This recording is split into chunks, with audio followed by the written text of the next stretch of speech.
Hey guys, what's going on? It's Chris Mielek here. I've got a update for Division 4, Region 13 of the Ohio High School Athletics Association's football rankings, I guess. Going into week 2. Hopefully some of you will get a chance to take a look at this before the games tonight. If not, we'll obviously make some changes to it tomorrow and hopefully be able to get back to you, a lot quicker.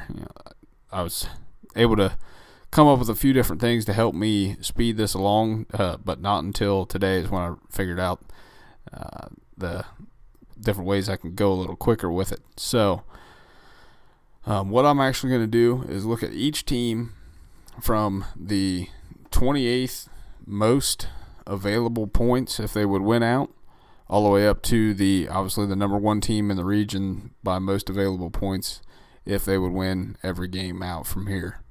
And that's their max available, not their minimum available if they win out. There's some different nuances around that too, just because you could score 52 points for the end of the season if you would continue to win out.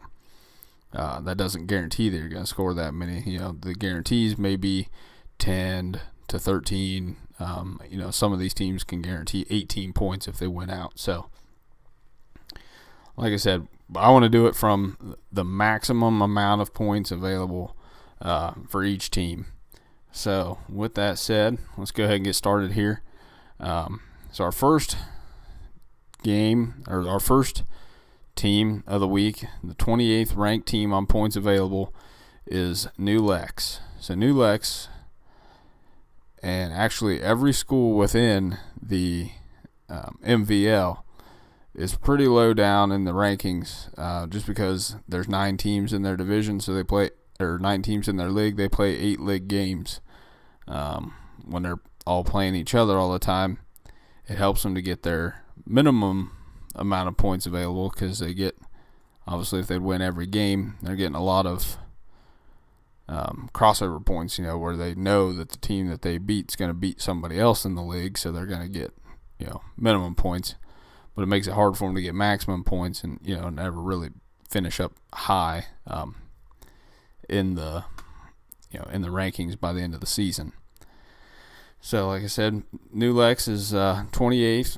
They'll actually be playing 26th available in points in the region this week. They're facing Maysville.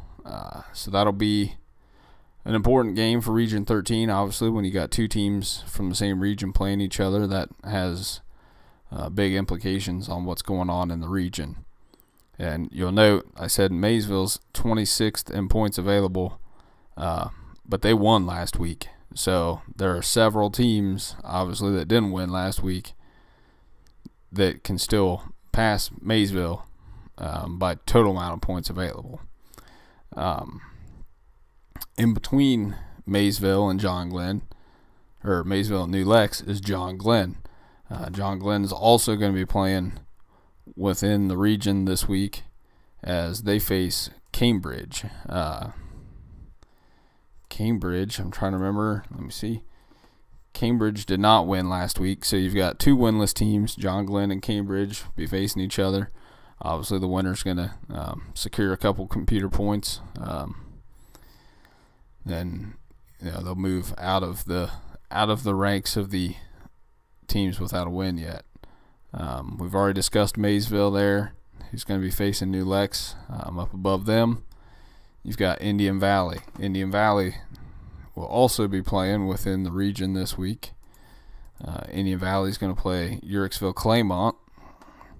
And those 2 teams also are playing, and neither one have had a win.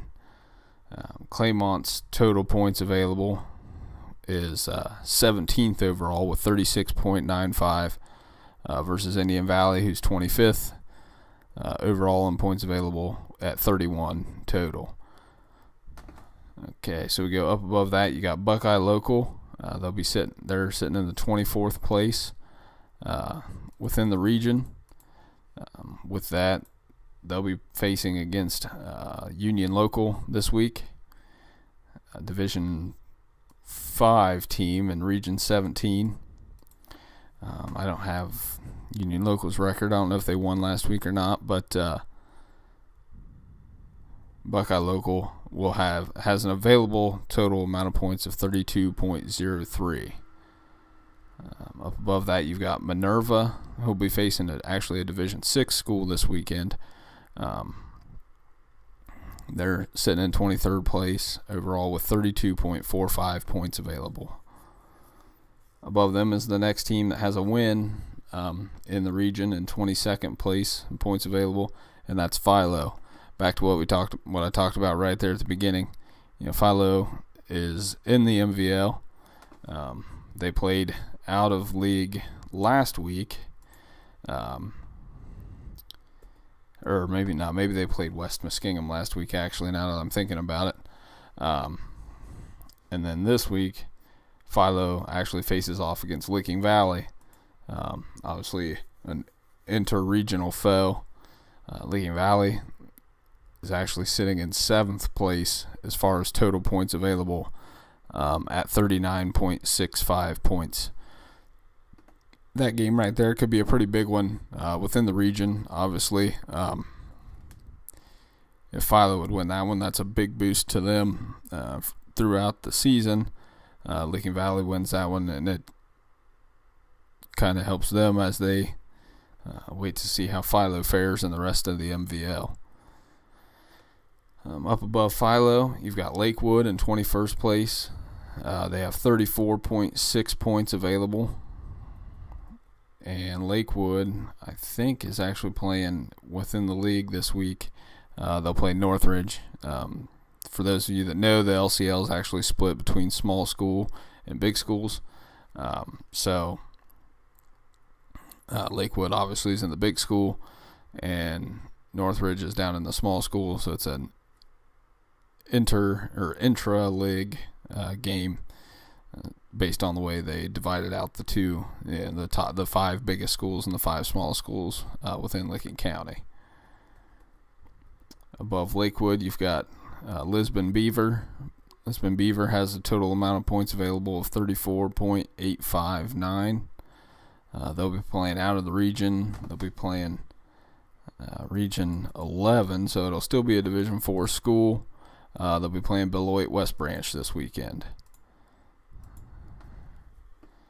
Up above them with 34.95 points available, another team that did not win last week is Ontario.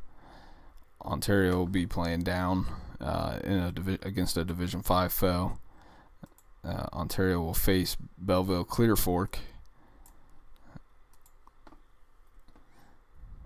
And then up above them you have Salem. Salem is the third team that won last week. And so they've already got 4 on their average computer points. A guaranteed 0.4 at the end of the season already. But they have 36.05 total possible available points. They'll be playing another Division VI school this week. So a win by them is going to be pretty important to keep them moving toward the top. Obviously, when they're playing the smaller schools, you don't get as many points. So we've already discussed Uricksville Claymont because they'll be playing. I completely blanked on which one of the teams they're playing within the region here. They'll be playing Indian Valley. Okay. And up above Claymont, you have Riverview. Riverview was defeated last week by Heath. Riverview has a total available of 37.55 points, and will be facing off against, I believe it's Ridgewood this week. I thought it was one of their local games. Let me take a look real quick. No, actually they'll be playing against Tuscarawas Valley. So, like I said, Riverview sitting there at 37.55 potential points. That has them as the 16th highest potential in the region. Above them, you have Indian Creek. They're 15th in the region, and available points with 37.66. They're actually playing within the region this week. They'll be playing against East Liverpool. East Liverpool also won last weekend, so that'll be a battle of two of the unbeatens within the region. So one of those teams is going to move up pretty high in the region, obviously. The other one will end up probably dropping to right around the middle. So above that you have Shelby. Shelby's got a total available points of 37.9. That has them as the 14th ranked team in max points available. Shelby will be facing another D3 school, so they have the potential to pull in a significant amount of points this week.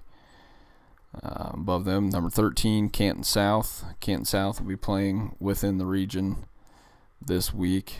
Canton South face off against Canal Fulton Northwest. Both of those teams won this week, so obviously there's a lot of computer points on the line in that game as well. Canton South has 38.35 total potential points.